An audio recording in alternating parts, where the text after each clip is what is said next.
It looks down at its fluffy white body, its short, stubby paws, and stares in disbelief.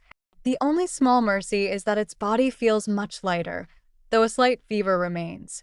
But even so, this appearance is. Really? It has absolutely no idea what to do next. It would be nice if it still had some magic power, but right now, all the power it had left before the transformation is completely sealed. In this state, it will take at least a month to recover. If it doesn't somehow find the Zero by then. Its thoughts are interrupted as it feels something soft stroking its head. Momo, that tickles. It looks up and sees the girl who brought it here, sleeping peacefully by its side. What in the world is that? Momo. She already came up with a name for me. The puppy mentally sputters. Looking around, it scoffs at the rustic surroundings, muttering, "How filthy." But then it catches a scent in the air. It smells strange. Wait a minute. This scent. Suddenly, a wave of sensation crashes over it. It feels incredibly good. It gasps inwardly, its mind reeling. Experiencing it up close with a dog's sense of smell makes it feel several times stronger. It almost lost its mind. As a faint, ghostly image of the white-haired lord flashes in its mind's eye, the reality sinks in. A dog's sense of smell is over 10,000 times stronger than a human's.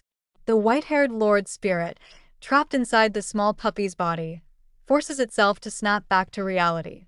Pull yourself together. Have you forgotten why you came here? He scolds himself. He looks down at his fluffy, useless paws and sighs. Anyway, fate is truly cruel.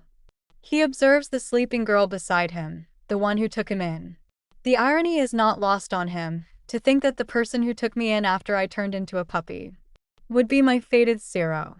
He examines her closely, noting with a sharp eye that her entire body is covered in bruises, and she is painfully thin.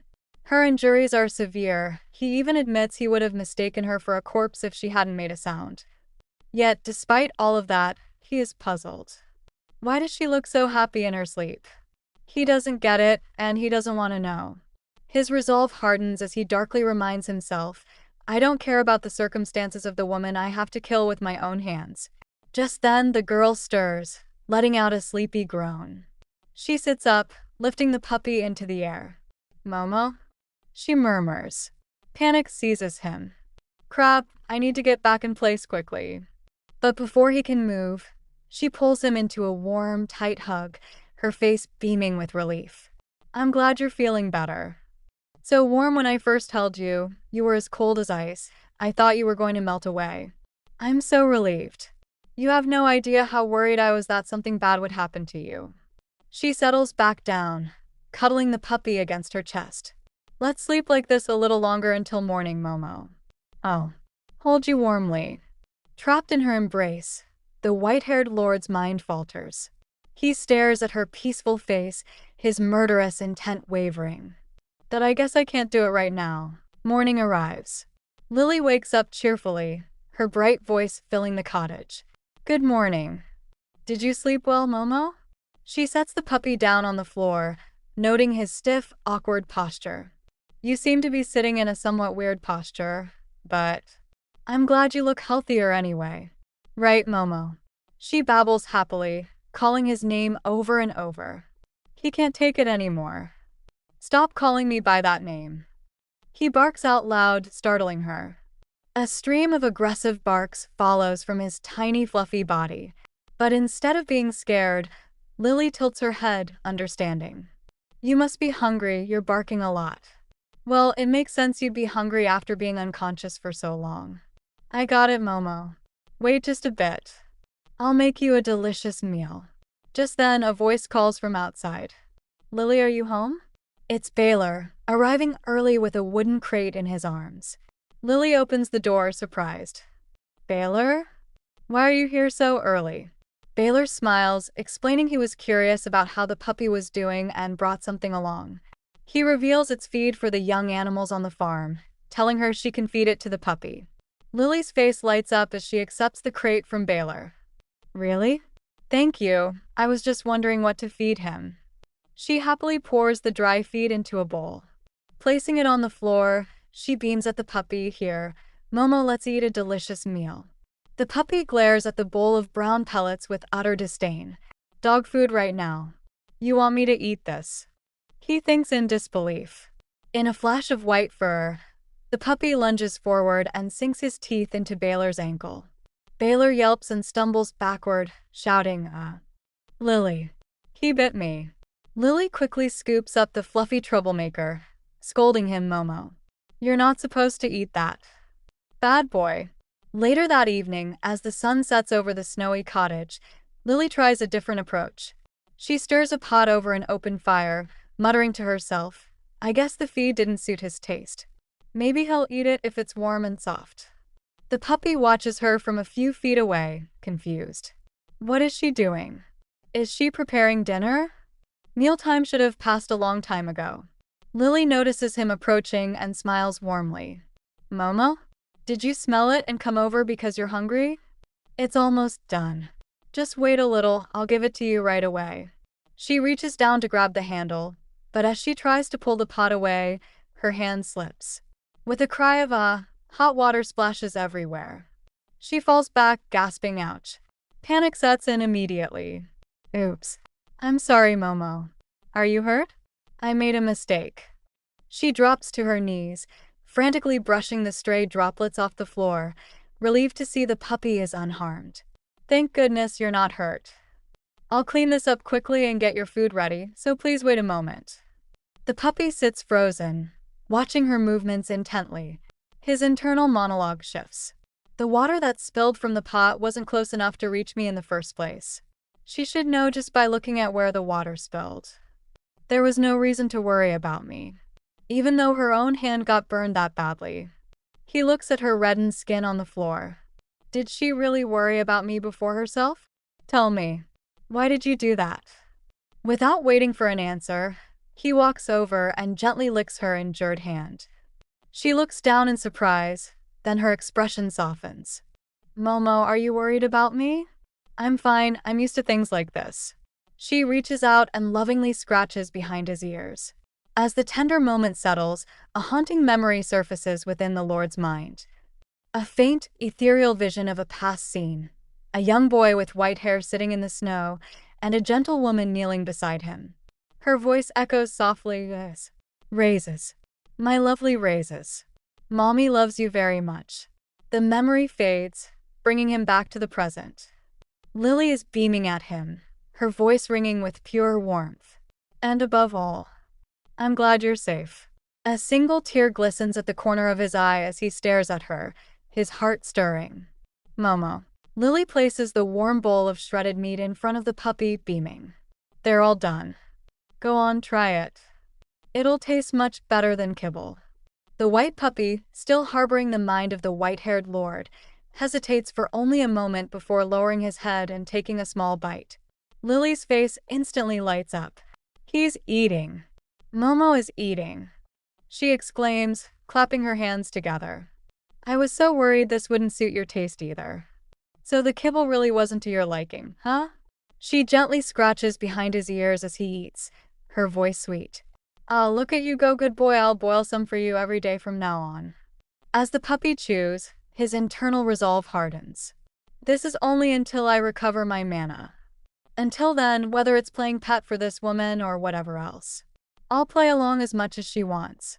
Meanwhile, back at the Parvana estate, the blonde subordinate grumbles as he carries a tray of bread to the makeshift prison cell. Sigh. Seriously. This is so annoying. To think I have to feed humans like these. He eyes the bread and considers just eating it himself. As he approaches the iron bars, the trapped family members, Fan, his wife, and Tayton, jump up frantically. Sir. Yo. Just when are you going to let us go? We seriously have nothing to do with that woman. If anything, we're the victims here. We'll return the deposit and everything. Please, just let us go. The subordinate ignores their pleas, sliding the tray through the gap. Keep your mouth shut. I'll let you go when the time comes. He turns to leave, but pauses, glaring at Fan. And you. Before Fan can react, the subordinate draws back his fist and slams it into the noble's face with brutal force. Father! Tayton screams as Fan collapses to the ground, blood spurting from his nose. His wife cries out, "Honey." The subordinate looms over them, his voice cold and venomous. "Act like a victim one more time, and I'll actually kill you. Your kind is what disgusts me the most." He steps back, still seething. "If I wasn't in a position where I had to wait for the family head's orders, I would have beaten you half to death already. You better realize I'm holding back right now because I have no choice. You pieces of trash." He looks down at them with pure contempt. "You abuse her all her life, and the moment she becomes a Zero, you track her down just to sell her off for a fortune." He steps outside into the cold, lighting a cigarette and taking a long drag. As the smoke drifts into the snow-filled air, he mutters to himself, "Of course she'd run away. I'd do the same." He looks up at the gray sky. "Run away, Zero. Run as far away as possible. Because our family head is incredibly fast and strong." He exhales, the cold biting at his skin. It's cold. I wonder when the family head will return. Standing in the snowy courtyard, the blonde subordinate exhales a cloud of smoke and mutters, "Let's just hope he doesn't have to send out a search party." 3 weeks pass. In her cozy cottage, Lily kneels on the floor with a bright smile, placing a fresh bowl of shredded meat and greens before her fluffy companion. "Momo, time to eat, ah, so cute. You're eating well today, too." She coos. Inside the puppy's head, the white-haired lord grimaces as he chews. "It's bland again today. I know it's meant for a puppy, but this is just way too bland." He glances at Lily's cheerful face. "Has it already been 3 weeks since I got here? I didn't even need to try to add just to this new lifestyle. If anything, the hardest part was just enduring the boredom. However, no matter how hard I try, the one thing I can't get used to is..." Suddenly, Lily swoops in and scoops him up into a tight hug. "Time for some cuddles." She squeals, rubbing her cheek against his fur. It's exactly this relentless shower of affection. Petting him all day, hugging him, rubbing his belly. There's just no escaping it. As she cradles him, she beams. "Ah, so cute, you ate so much your little tummy is all round and full." The Lord's mind reels. Round and full. It's only because I'm in the body of a puppy right now.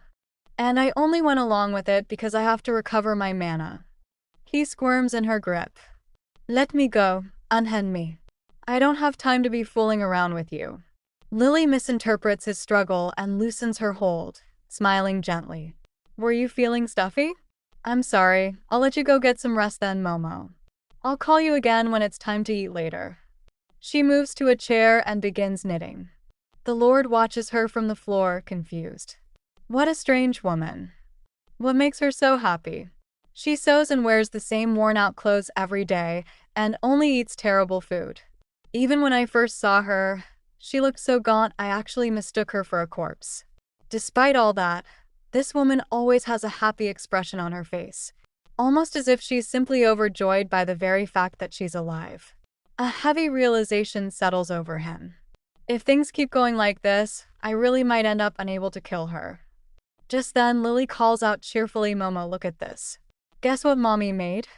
She proudly holds up her creation with a bright Tata. The puppy stares in deadpan horror. "What do you mean, what?"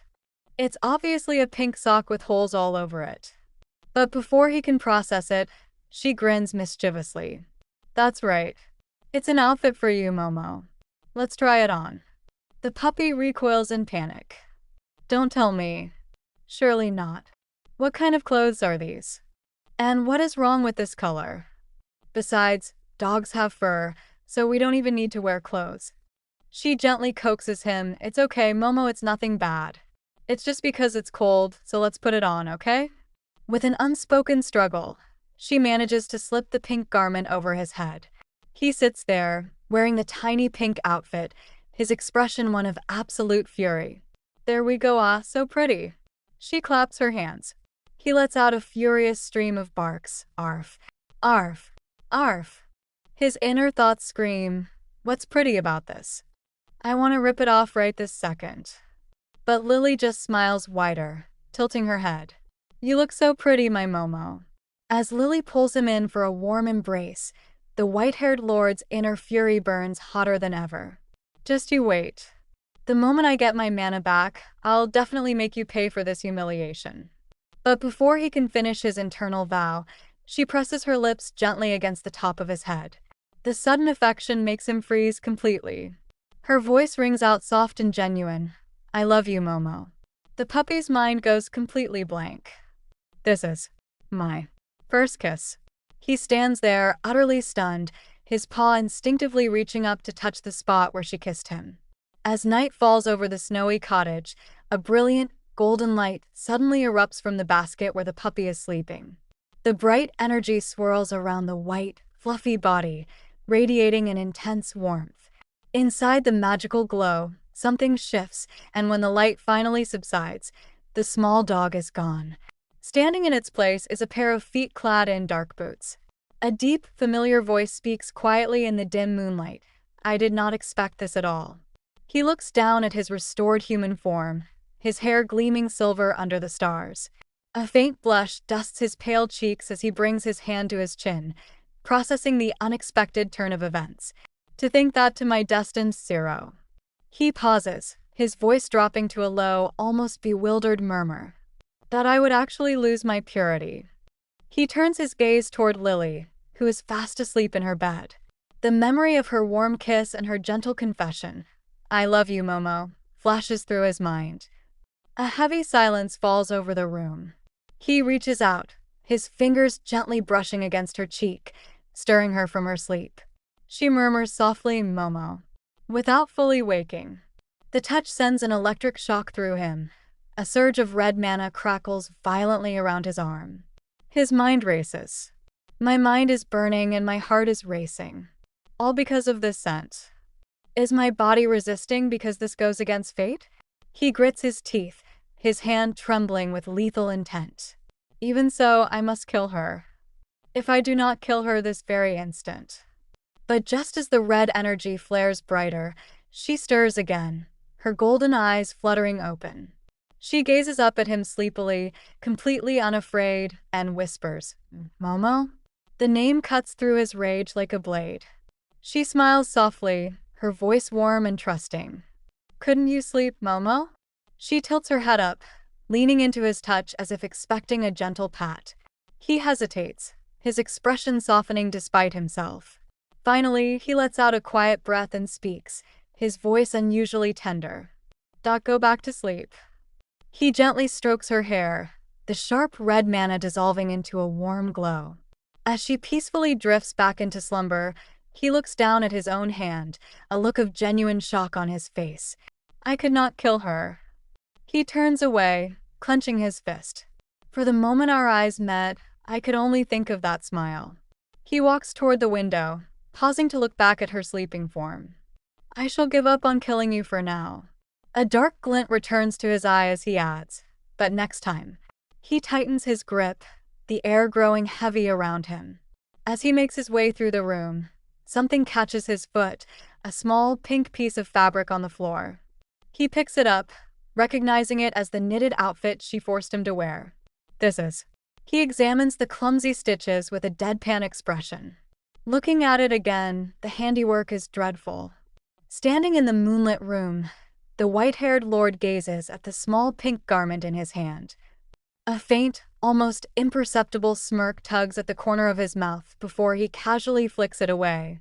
Without looking back, he pulls his dark cloak tight around his shoulders and steps out into the snowy night, closing the door behind him. The next morning, Lily stirs awake, letting out a soft, drowsy She immediately feels the chill in the air and hugs her arms. Ugh, it's cold. Groggily, she notices the front door and pauses. That's strange. I am certain I closed it before going to bed. Her eyes narrow in confusion. There is no one else here who could have opened this door. A sudden, chilling realization strikes her. Wait a moment. Panic sets in as she rushes to the basket. Momo. Momo, where are you? Momo. She frantically searches the cottage, her voice growing more desperate with each call. Don't tell me, Momo. She throws the door open and runs out into the freezing snow. He couldn't have gone far yet. Momo. Momo, where are you? He's so small, he must be somewhere nearby. Her breath fogs in the cold air as she calls out, her voice trembling. Surely he will be fine. Please, just be safe. She disappears into the snowy woods, desperately searching. Meanwhile, on a snowy path leading away from Cardel, the Lord strides forward with heavy steps. He looks down at his own hands, his expression dark and conflicted. I fully intended to kill her the moment my mana returned. He stops in his tracks, pressing a hand to his chest. Why? Could I not bring myself to kill her? The question hangs heavy in the air, and he admits with quiet frustration, I do not know. Just as he continues walking, a familiar voice calls out from behind him, bright and relieved. It is just Momo. He freezes, his eyes widening slightly as he feels a presence rushing toward him. He turns sharply, startled. Anjich.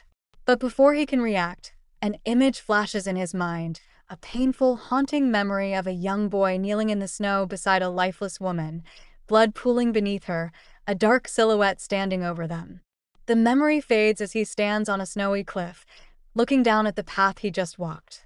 A single tear streaks down his cheek, freezing in the cold air. He wipes it away, his voice hardening once more. I must never forget those events. What I must do has already been decided. Therefore, the next time we meet. Red mana flares around his boots as he turns and disappears into the blizzard, leaving nothing but footprints in the snow. As the white-haired lord strides through the snow, a dark, resolute thought crosses his mind. He clenches his fist, his red eyes burning with cold determination.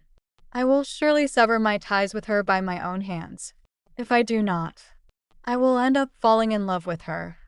He turns away from the memory of her smile, forcing himself to walk forward. Back at the Eberhardt estate, his blonde subordinate, Card, runs up to him in relief. My lord, it has been quite some time. I was truly worried about you. You have been gone for over a month, so I was considering sending out a search party. The lord waves him off nonchalantly. You fuss over nothing. Card then asks the question that lingers in the air. Oh, that's right. What about the Zero? Why do you return alone? Did the Zero manage to escape? The lord pauses, a shadow crossing his features. No. Something came up, so I could not bring her. Noticing Card's confused look, he adds coolly, I have located her position, so I intend to retrieve her soon. You need not concern yourself with this. I shall handle the rest. Card bows, pardon? Ah, yes, my lord. As the lord turns away, Card watches him, perplexed. How strange. If it were the usual lord, he would never have returned before the matter was fully resolved. He was away for an entire month, yet he claims he couldn't bring her back due to circumstances. Deciding not to pry, he mutters, well, I suppose it is none of my business. He then casually adds, oh, by the way, regarding that Zero.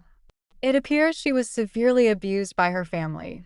Word has it they subjected her to brutal hard labor and even physical violence. The lord stops dead in his tracks. Abused? Card confirms, yes, it was reportedly dreadful. Ugh. I would have fled as well if I were in her shoes. A sharp, painful flash of Lily's scarred body and gaunt face passes through the lord's mind. His expression hardens as he murmurs, I see. So that is why her body was. Card ventures a hopeful question, by the way. Was that Zero truly your lordship's fated one? The lord answers without hesitation, his voice low. Card's face lights up. Heavens, what a relief. To think you have finally found your fated one. Shall I prepare a chamber for her in advance? The lord holds up a hand. No, there is no need for that just yet. Confused, Card asks a pardon? Will you not be bringing her here shortly? The lord's gaze turns icy. I will, but not quite yet. Kuro.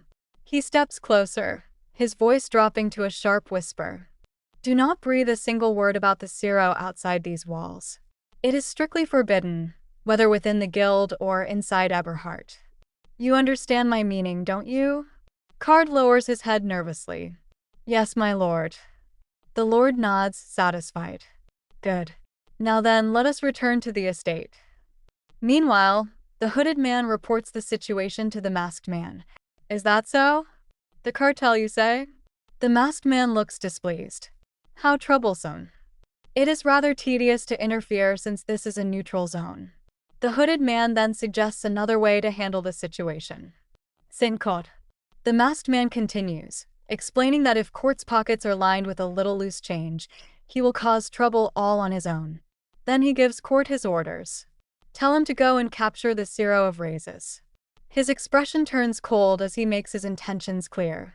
I care not whether she is dead or alive. Then, with a ruthless tone, he gives the final command. Just bring that woman to me.